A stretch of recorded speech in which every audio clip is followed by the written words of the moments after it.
वहिनी संतापत म्हणाली, हे बघा, निशिगंधाचं लग्न होईल तर प्रफुल्लशीच होईल. मी पण तिची वहिनी आहे, मला वाईट नाही ती. तुमची आई ती लहान असताना मरण पावली. मीच वागवली तिला आईच्या नात्यानं. आणि तुमचा माझ्यावर विश्वास नाही? माझाही हक्क आहे तिचं भलं बुरं बघण्याचा. आणि प्रफुल्लसोबत लग्न होऊन ती सुखातच राहील, ही मला पक्की खात्री आहे. आता बघूया पुढे. भावाचा नाविलाज झाला. तो असहाय्यपणे निशिगंधाकडे पाहू लागला. निशिगंधा काहीच न बोलता आत निघून गेली. निशिगंधा मात्र मनातून खूप घाबरली होती. वेदांसोबत लग्न करून तिला जो वाईट अनुभव होता तो तिच्या अगदी खोल मनात जखम करून गेला होता. म्हणून तुषारशी लग्न करण्याचा सुद्धा तिनं बेत पूर्ण रद्द केलेला होता. लग्न करायचं आणि आपलं नवीन घर बसवायचं, नवीन संसार सुरू करायचा, या भीतीनेच तिच्या हृदयात धडधड व्हायची. पण वहिनीनं मात्र निर्णयच घेऊन टाकला. काय करायचं तिला काही सुचत नव्हतं. कारण लहानपणापासून भाऊ वहिनीनंच तिला वागवलं होतं. म्हणून तिच्या मनात आलं, कदाचित वहिनी माझ्या चांगल्यासाठीच करत असेल. पण मला प्रफुल्ल अजिबात आवडत नाही आणि लग्न करायची कोणाशीही इच्छा नाही हे मी कसं सांगू वहिनीला. रात्रभर ती आपल्या मुलाला कुशीत घेऊन रडत राहिली. सकाळी सकाळी तिचा डोळा लागला. खूप उशिरा तिला जाग आली. वहिनीनं तिला रागात उठवलं सुद्धा नाही. आज तिला ऑफिसची वेळ होते आहे की काय काहीच सांगितलं नाही. ती कशी तरी पटकन उठली. तिच्या मुलाला तिनं लवकर लवकर तयार केलं. वहिनीनं डबासुद्धा बनवला नव्हता. तिनं प्रसादच्या डब्यात काहीतरी दुकानातून तयार वस्तू घेऊन टाकून दिलं आणि स्वतः मात्र उपाशीच ऑफिसला गेली. ऑफिसातही तिचं चित्त लागत नव्हतं. हे तुषारने बघितलं होतं. तिच्याशी काहीतरी बोलावं म्हणून तो ऑफिस सुटल्याबरोबर ती टॅक्सीसाठी वाट बघायला बाहेर आली. तो नकळत तिच्याजवळ आला. तुषार म्हणाला, टॅक्सीसाठी वाट बघताय? लिफ्ट दिली तर चालेल का? तिनं त्याच्याकडे न बघताच म्हणाली, नो थँक्स. पण इतक्यात तिला प्रफुल्ल येताना दिसला. तिला पुन्हा धडकी भरली. काय करावं याच्यापासून वाचण्यासाठी तिला काही कळत नव्हतं. हा सकाळी खूप रागात होता, बोलतसुद्धा नव्हता. असं वाटलं होतं की येणार नाही. कदाचित कितीही राग येऊ दे याला, पण लग्न तर टळेल याच्याशी करण्याचं, हे वाटून तिला थोडा आनंद झाला होता. पण कसा काय आला काय माहीत. तिला अजून दुःख झालं. तो आला तिच्याजवळ. आपली बाईक घेऊन उभा राहिला. तुषार तिथेच थोड्या अंतरावर उभा राहून गंमत बघत होता. प्रफुल्ल म्हणाला, सॉरी निशी, मला माफ कर. मी थोडा जास्तच ओव्हर रिॲक्ट झालो. कारण मी तुझ्यावर खूप खूप मनापासून प्रेम करतो आणि तुझ्या तोंडून नाही ऐकून माझं मन थोडं डिस्टर्ब झालं. म्हणूनच माझ्याकडून अशा हरकती झाल्या. चल गाडीवर बस. ती म्हणाली, नाही नको, जा तुम्ही, मी येईन टॅक्सीने. त्याने तिचा हात पकडला आणि स्मितहास्य करत म्हणाला, सॉरी ना यार, किती नाराज होशील. माफ नाही करणार का मला? ते काय बोलत आहेत ते तुषारला कळत नव्हतं. मात्र त्यांनी पकडलेला तिचा हात पाहून त्याला सगळं काही समजून गेलं. ते बघून त्याच्या मनात चलबिचल झालं. मनात असंख्य प्रश्नांचे जाळे निर्माण झाले. त्याला कळून गेलं की नक्कीच निशिगंधा आणि या पुरुषाचं काहीतरी संबंध असले पाहिजे, कदाचित प्रेमाचे वगैरे. तुषारच्या मनात खूप वेदना होत होत्या ते बघून. इकडे प्रफुल्लने निशिगंधाचा हात पकडला असल्यामुळं तिला भयंकर चीड आली त्याच्याबद्दल. तिनं त्याचा हात जोरात हिसकावून घेतला आणि म्हणाली, हे काय करताय तुम्ही? प्लीज रस्त्यावर तमाशा करू नका, जा इथून, आपल्याकडे लोक बघताय की काय. असं म्हणून तिनं सहज इकडे तिकडे नजर टाकली तर तुषारच तिला तिच्याकडे बघताना दिसला. तिला वाटलं तुषारच्या मनात उगाच काहीतरी समज निर्माण होईल. कदाचित याच्याशी जर इथेच भांडण काढलं तर तुषारला सगळं कळेल. प्रफुल्ल मागे लागलाच आहे तर विनाकारण अजून तुषारच्या मनातही काहीतरी येईल. म्हणून ती ते टाळण्यासाठी नकळत प्रफुल्लच्या गाडीवर बसली. प्रफुल्लला आपली जीत झाली म्हणून आनंदातच गाडीला किक मारली आणि हसतच निघाला तिला घेऊन. प्रफुल्ल मनात विचार करू लागला. अरे वा, आत्याच्या बुद्धीला मानलं पाहिजे. सकाळी जेव्हा निशिगंधा निघून गेली होती ऑफिसला, तेव्हा घरी फक्त प्रफुल्ल आणि तिची वहिनी होती. तेव्हा त्याने तिला समजावलं, हे बघ प्रफुल्ल, तुला जर खरंच निशिगंधाशी लग्न करायचं असेल तर आपल्याला थोडा पवित्रा बदलायला हवा. कारण तुझा निशिगंधाचा भाऊसुद्धा तिचीच बाजू घेईल. म्हणून आपल्या दोघांना थोडं नमतं घ्यावं लागेल. प्रफुल्ल म्हणाला, ते कसं ग आत्तू? मला तर काहीच कळत नाही. तुझ्या नणंदेचा रागाचा पारा तर अगदी 7व्या आसमानावर पोहोचलेला असतो. एकदाची माझ्या ताब्यात आली की तिचा पारा उतरवायला मला वेळ लागणार नाही. पण कसं तरी करून तिच्याशी माझं लग्न करून दे, मग तुझी जबाबदारी संपली. तेव्हा निशिगंधाची वहिनी म्हणाली होती की हो, त्यासाठीच माझा प्रयत्न आहे. मात्र बळजबरी नाही करता येणार. थोडं प्रेमाने घेऊन बघू. प्रेमाने काम झालं तर ठीक, नाहीतर बघू पुढे काहीतरी अस्त्र पुढे करावंच लागेल. तुषारला ते सकाळचे प्रसंग आठवून मनातल्या मनात हसू येत होतं आणि मनात तोही म्हणाला, चल निशी, आता तुझे दिवस आहेत म्हणून भाव खाऊन घे. मग बघेन मी नंतर तुला लग्न झाल्यावर. ते गर्दीतून गाडी काढत काही फुटाच्या अंतरावरच आला होता. ऑफिसचेच आवार होतं. अजून तिथे तरुण मुलींचा घोळका जात होता पायी पायीच. तिथे एकदमच 3 बाईकस्वार टार्गट मुलं त्या मुलींजवळ आले आणि एकानं एका मुलीची ओढणी आपल्या हातात पकडून जोरानं ओढली आणि हुर्रे करत त्यांनी गाडी पुढे नेली. ओढणी गळ्याशी असल्यामुळे त्या मुलीला गळ्याजवळ अगदी ओढल्यामुळे जखमसुद्धा झाली होती. ती जोरात ओरडली.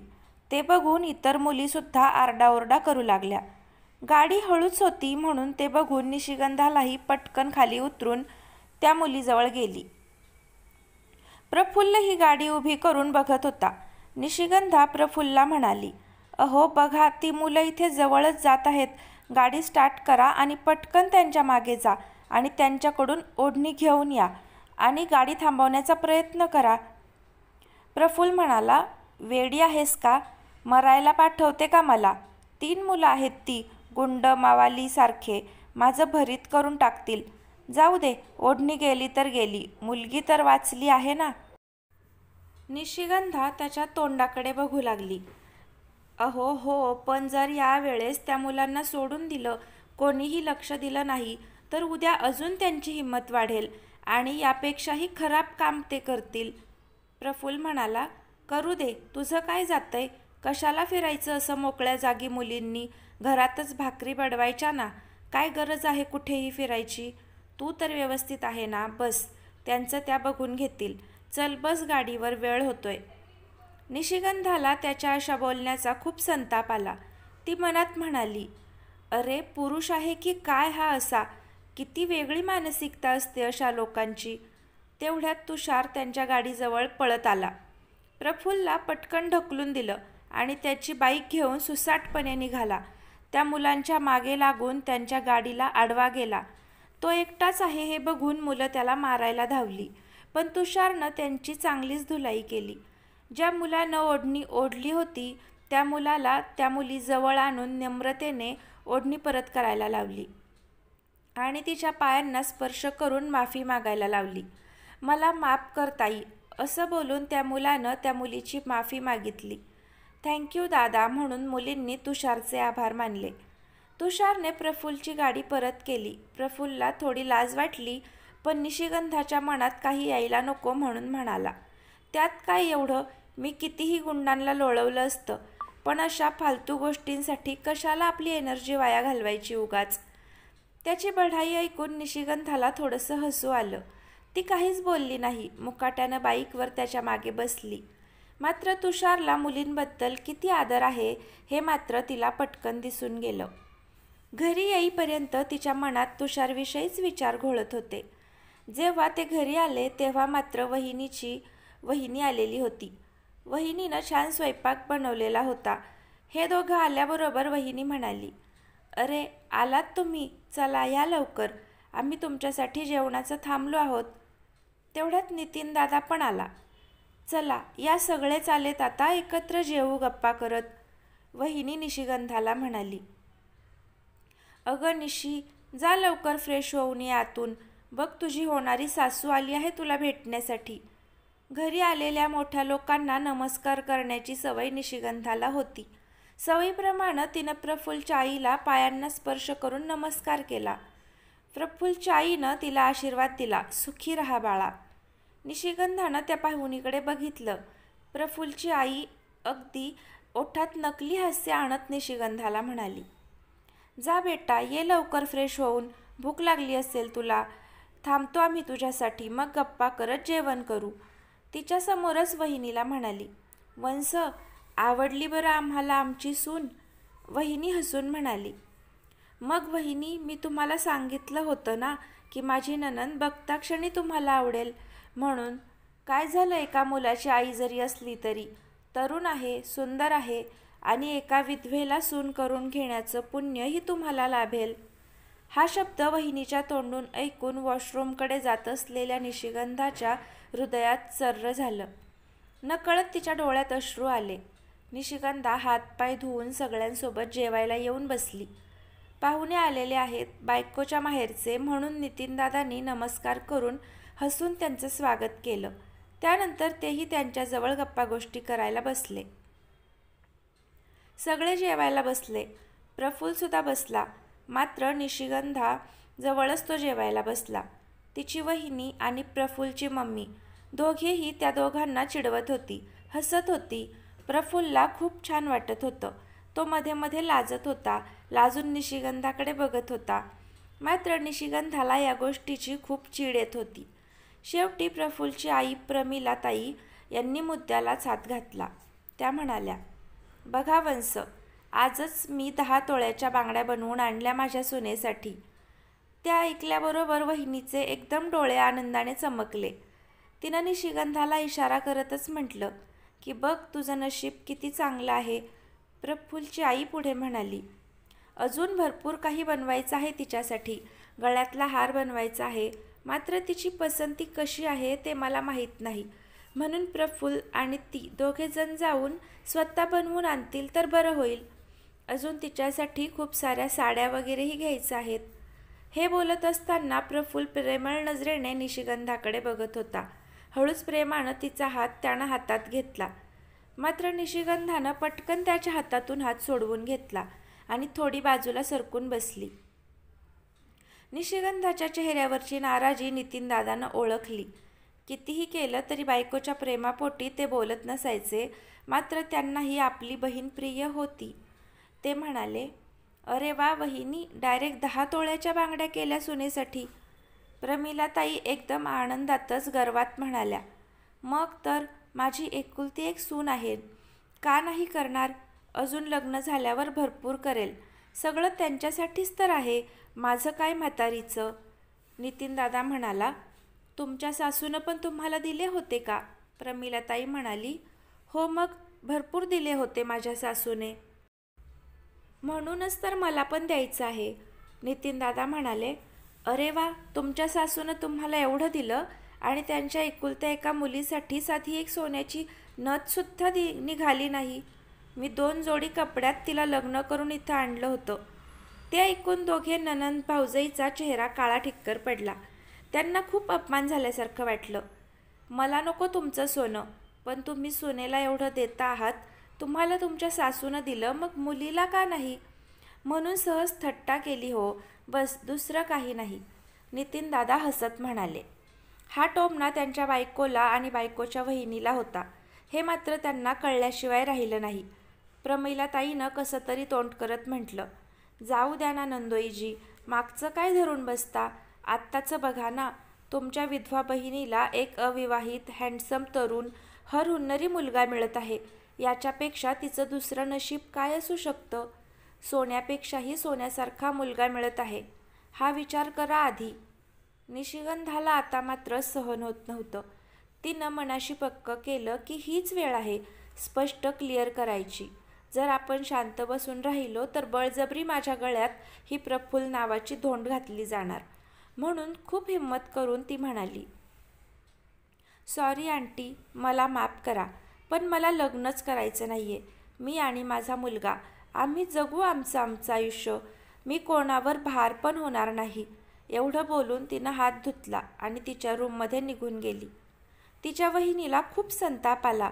ती आपल्या नवऱ्याला म्हणाली, अहो, बघितली का तुमच्या बहिणीची अक्कड? नवरा गेलेल्या बाईला एवढी अक्कड नको पाहिजे. आपल्या आधारे राहते आहे ती. आपण सांगितलेलं ऐकलं पाहिजे तिनं. नितीन दादा म्हणाला, अगं, तिचंही आयुष्य आहे, तिचं मन आहे. तिला नाही करायचं तर का बळजबरी करताय तुम्ही सगळे? त्या दोघात बाचाबाची होऊ लागली. दोघा नवरा बायकोचं बोलणं वाढलं, भांडण वाढलं. ते बघून प्रफुल्लची आई म्हणाली, हे बघा वंस, तुम्ही सांगितलं होतं म्हणून मी म्हटलं. जाऊ दे, निराधार मुलगी आहे, बिना आईची आहे. नवरा नाही बिचारीला, विधवा आहे. एक मुलगा घेऊन आयुष्य कसं जगेल? त्यापेक्षा आपल्या मुलाशी तिचं लग्न करून देऊ आणि तिला आधार मिळेल म्हणून मी दया दाखवली होती तिच्यावर. पण तिचं असं असेल कुठेतरी लफडं म्हणून ती नाही म्हणते, तर तुम्ही का म्हणून बळजबरी माझ्या मुलाच्या माथी अशी धोंड घालताय?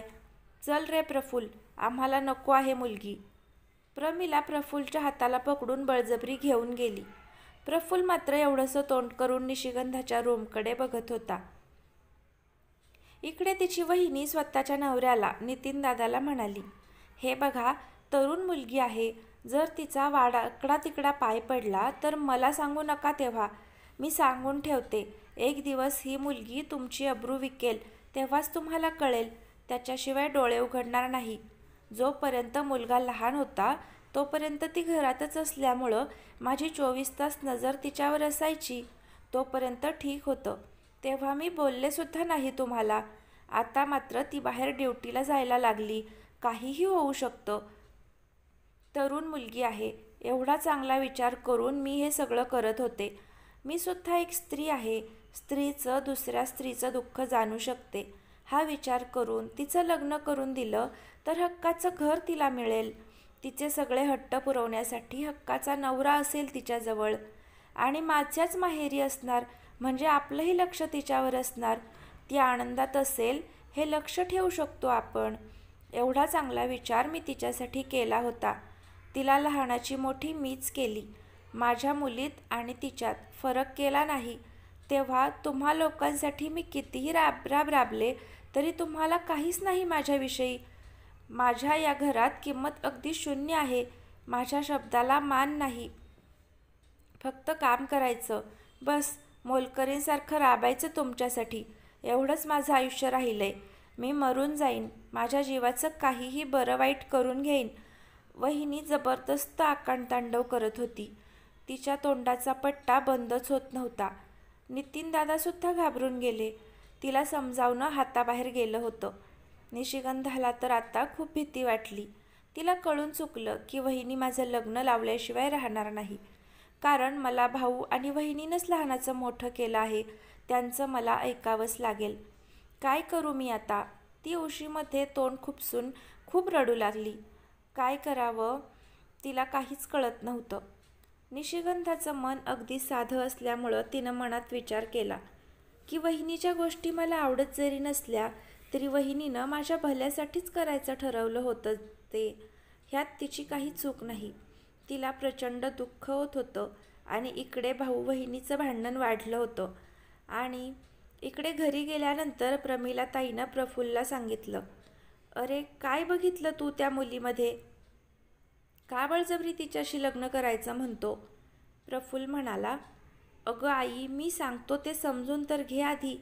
एका सोन्याच्या अंडी देणाऱ्या कोंबडीला तू सोडून दिलं. प्रमिलाताई म्हणाल्या, म्हणजे काय?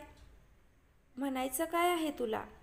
प्रफुल्ल म्हणाला, अगं आई, विचार कर. माझं एवढं शिक्षण नाही.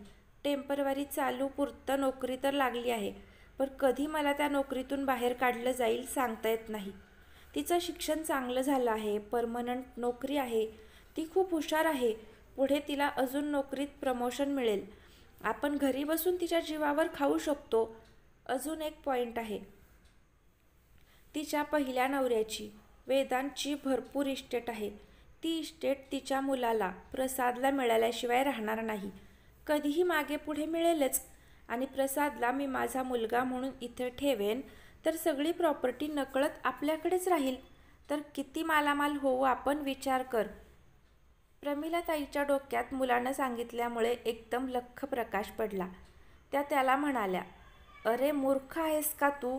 या सगळ्या गोष्टी मला आत्ता सांगत आहेस? तेव्हाच का नाही सांगितलं? मी कशाला तिथं एवढं भांडण केलं असतं? नमतं घेतलं असतं ना मग. चल, काहीही करून तिला आता मिळवायचीच, तुझी बायको म्हणून. दोघा मायलेकांनी आता कसं कसं करायचं, काय करायचं, सगळा प्लॅन ठरवला. इकडे सकाळी उठून भाऊ, वहिनी, निशिगंधा, घरातले कुठलेच कोणतेच सदस्य एकमेकांशी नीट बोलत नव्हते. सगळे ज्याचे त्याचे मुकाट्याने सावरत होते. निशिगंधानं प्रसादची तयारी करून त्याला स्कूल गाडीत बसवलं. तिने स्वतःची तयारी केली आणि वहिनीजवळ जाऊन म्हणाली, सॉरी वहिनी, मला माफ करा, चुकले मी, असं म्हणून तिची पर्स घेतली आणि तीही कामासाठी निघाली. वहिनी म्हणाली, आता सॉरी बोलून काय उपयोग? माझ्या वहिनीला कोण समजावणार? आता नाही समजणार ती बाई. तिचा एवढा अपमान झाल्यावर इथं पायसुद्धा ठेवणार नाही ती. आता खूप माणी स्वभावाची आहे ती. मी नाही मनवणार तिला आता. वहिनीला मी मनवायला गेले तर माझाच अपमान करेल ती बहुतेक. करा तुम्ही दोघं भाऊ बहीण तुमच्या मनासारखं, पटेल ते, मला काय करायचंय. वहिनी फनकाऱ्यात तिची कामं आवरू लागली. नितीन दादा म्हणाला, निशू, तू काही काळजी करू नकोस, जा तू तुझ्या ड्युटीला. कोणीच जाऊ नका वहिनीला मनवायला. आपल्याला लग्नच करायचं नाही तर अजून परत परत काय म्हणून जायचं? थोड्या दिवसात त्यांचा राग शांत झाल्यावर त्यांची समजूत घालून आपले संबंध पहिल्यासारखे व्यवस्थित करून घेऊ आपण, पण सध्या काहीच नको. पण लग्न हा विषय डोक्यातून काढून टाकता तो परत आपल्या बायकोला म्हणाला. वहिनीनं तोंड वाकडं केलं आणि काहीच न बोलता तिची कामं सुरू केली. निशिगंधा काही न बोलता निघून गेली तिच्या ड्युटीला. चला, वाचा आता पुढच्या भागात. वहिनी अजून नवीन काय करते ते. इकडे प्रफुल्ल आणि त्याच्या आईचा वेगळाच प्लॅन रचला जातोय. ते काय करतील? तुषारचं काय? निशिगंधाला अजून कुठल्या गोष्टींना सामोरं जावं लागेल? ती आज ऑफिसला आली खरी, पण तिचं कामाला चित्तही लागत नव्हतं. पुन्हा पुन्हा तिचे डोळे भरून येत होते. तिनं मनाशी स्वीकारलं होतं, भाऊ वहिनींनी आपल्याला लहानाचं मोठं केलं, वागवलं, शिकवलं, स्वतःच्या पायावर उभं केलं आणि आपल्यामुळे जर भाऊ वहिनीमध्ये भांडण होत असतील तर ते काय कामाचं? आपल्या स्वतःच्या मनासाठी आपण त्यांच्यात विद्रोह निर्माण करायचा, हे चांगलं नाही. जे होईल ते होऊ द्यायचं आपल्या आयुष्यात, असंही त्यांच्याशिवाय आपल्याला आहे तरी कोण? मात्र प्रफुल्ल तिला बिलकुलच आवडत नव्हता. पण त्याचं न आवडण्याचं कारण तरी काय आहे तेही तिला समजत नव्हतं. ती आज जरा ऑफिसात लवकर आली होती. ती सगळं विसरून तिच्या फाईलमध्ये डोकं खुपसून दिलेला प्रोजेक्ट पूर्ण करण्याच्या तयारीला लागली. टेबलवर तिची दुसरी फाईल कोपऱ्यावरच पडलेली असल्यामुळं सहज टेबलच्या दुसऱ्या बाजूला पडली.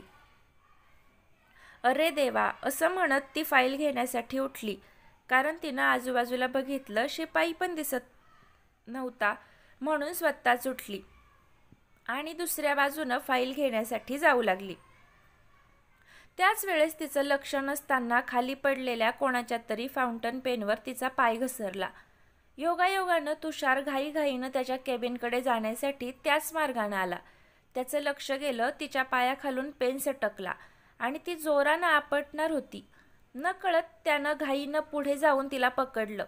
त्याच्या हाताची मजबूत पकड तिच्या कमरेवर लपेटली गेली आणि तिनं घाबरून गच्च डोळे मिटून घेतले होते. जेव्हा खाली न पडताच अधांतरी कोणीतरी आपल्याला पकडलं आहे ही तिला जाणीव झाली, तेव्हा तिनं हळूच एक डोळा उघडला आणि तिनं पाहिलं तर तुषार तिच्या अशा नकलेकडे बघतच होता आणि ओठात हसत होता. ती एकदम घाबरली. घाबरून तिनं दोन्ही डोळे उघडले. तिच्या डोळ्यात भीती होती. मात्र तुषारनं अगदी प्रथमच तिचं एक डोळा लावून बघणं, नंतर दोन्ही डोळे उघडणं, डोळ्यातली ती भीती आणि सुंदर नाजूक चेहरा पहिल्यांदाच समोर एवढ्या जवळून बघितला होता. तर भान हरपून तो अगदी तिच्या सुंदर मुखाकडे बघतच राहिला होता. तो अगदी मनातल्या मनात म्हणाला, अरे यार, एवढेही कोणी सुंदर कसं असू शकतं? कदाचित जीव घेतील ह्या मॅडम माझा. आणि निशिगंधाला वाटलं, हा एवढा काय आपल्याकडे टक लावून बघतो आहे. म्हणून तीही बेभान होऊन त्याच्या नजरेत बघू लागली. आणि तोही. तिचं एवढं जवळून सुंदर रूप निखारताना त्याला थोडा वेळ आजूबाजूचं भानच राहिलं नाही. तो बघतच राहिला. तिला मात्र आजूबाजूचं एकदम भान आलं आणि तिला खूप अवघडल्यासारखं वाटू लागलं. तिला समजून गेलं की तुषारच्या हाताची मजबूत पकड आपल्या कमरेभोवती आहे आणि आपल्याकडे तो असा टक लावून बघतो आहे. ऑफिसमधले सगळे सहकारी लोक आपल्याकडेच बघत आहेत. ती एकदम घाबरून गेली. म्हणाली, मला सोडणार आहेत की नाही? तिच्या बोलण्यामुळेही तो एकदम चमकला आणि त्यानं तिला पटकन उभं केलं आणि इकडे तिकडे बघून जसं काही झालंच नाही अशा आविर्भावात तो सगळ्यांना म्हणाला, आज कसंही करून दुपारपर्यंत प्रोजेक्ट पूर्ण करून द्या सगळ्यांनी. दुपारी लोणावळे सर येणार आहेत, म्हणून पटकन कामाला लागा सगळे. असं म्हणून तो त्यांच्या केबिनकडे निघून गेला. तो निघून तर गेला, मात्र भीतीने गारठलेले तिचे डोळे, तिचा तो सुंदर चेहरा त्याच्या डोळ्यासमोरून हटत नव्हता. तो कामाकडे लक्ष देण्याचा खूप प्रयत्न करू लागला. मात्र कितीही स्वतःच्या मनाला बजावलं तरी तिच्याकडे लक्ष जातच होतं त्याचं. आणि लक्ष गेलं म्हणजे लगेच स्वतःचं लक्ष दुसरीकडे करण्यास मन व्हायचं नाही. थोड्या वेळापूर्वी तुषारसोबत घडलेल्या घटनेमुळे निशिगंधाचं वरती नजर करायला सुद्धा मन धजावत नव्हतं. तिला खूप लाज वाटत होती. तिला जाणवत होतं की आजूबाजूचे सहकारी अधूनमधून आपल्याकडेच बघत आहेत. म्हणून ती खाली मान घालून तिचं काम करत बसली होती. वरती न बघता. तुषार आता सुद्धा काचे आडून केबिनमधून तिच्याकडेच बघत होता.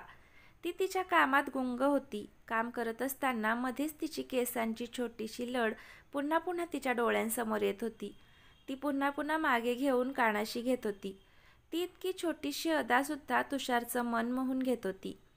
ते बघत असताना त्याच्या चेहऱ्यावर गोड स्माईल होती. पुष्पा मॅडम, तुषारची मॅनेजर, प्रोजेक्ट चेक करण्यासाठी त्याच्या केबिनमध्ये येत होती.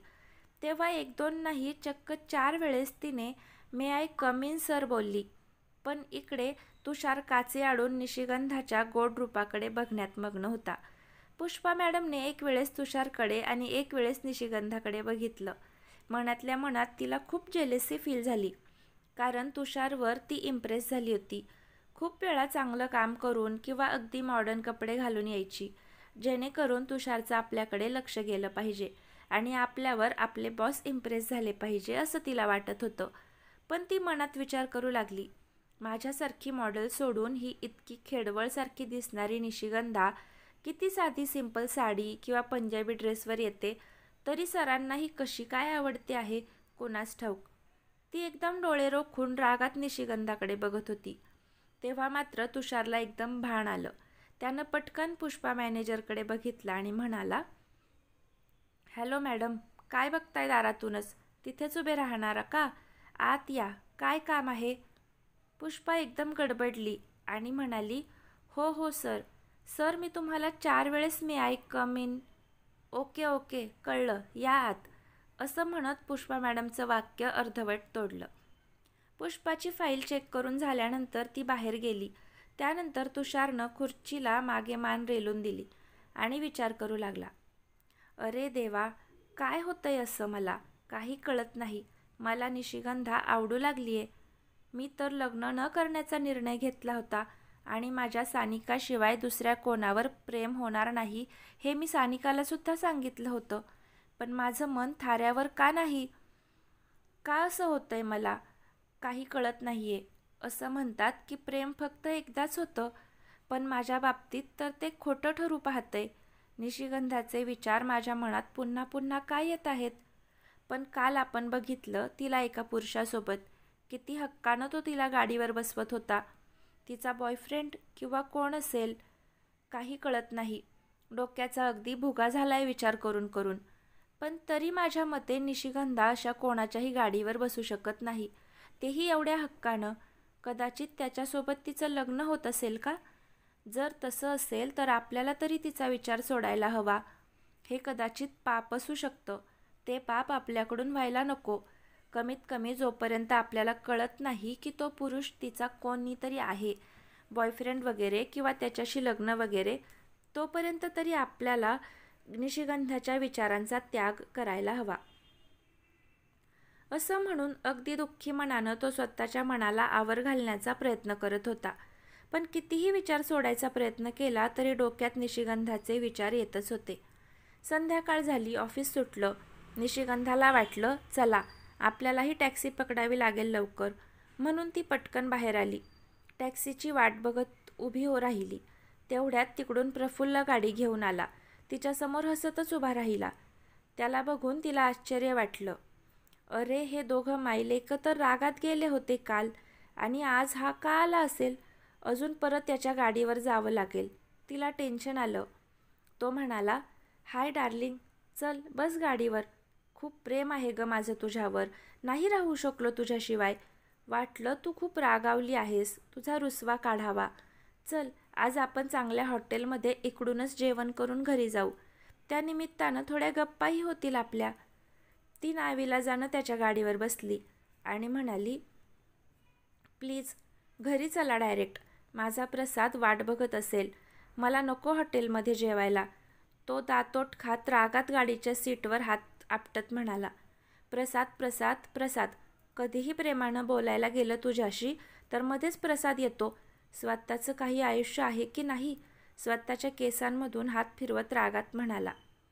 काय यार, आपल्या अशा विचित्र बाईशी गाठ पडली. त्याला लगेच कालची घटना आठवली. त्याच्या डोक्यात आलं. त्याला वाटलं तिला हे कारण पुरेसं असेल माझ्यापासून लांब जाण्याचं, म्हणून तो थोडा सावरला. रागाला कंट्रोल करत ओठांवर बळजबरी हसू आणत म्हणाला, सॉरी यार, सॉरी निशी. अगं, माझं तुझ्यावर खूप प्रेम आहे, म्हणून तू कधी असं वागते ना तेव्हा मला संताप येतो. तू आहेस म्हणून मी माफ करतो. असं दुसऱ्याला कधी माफ केलं नसतं. माझ्या डिक्शनरीतच नाही माफी हा शब्द. निशिगंधा प्रचंड घाबरली. अरे बापरे, हा तर वेदांतपेक्षाही जबरदस्त दिसतो आहे मला. ती मुकाट्यानं गाडीवर बसली. तुषारची कारसुद्धा तिच्या बाजूनच निघत होती. तिला प्रफुल्लच्या गाडीवर जाताना बघून नकळत त्याचं मन भरून आलं आणि मनासोबत डोळ्यांनाही धारा लागल्या. तर मित्रमैत्रिणींनो, या कथेचा उर्वरित भाग आपल्याला उद्या पाहायला मिळेल. कथा कशी वाटली ते कमेंट करून सांगा. आवडली तर लाईक करा आणि पुढचे भाग बघण्यासाठी चॅनलला सबस्क्राईब नक्की करा. धन्यवाद.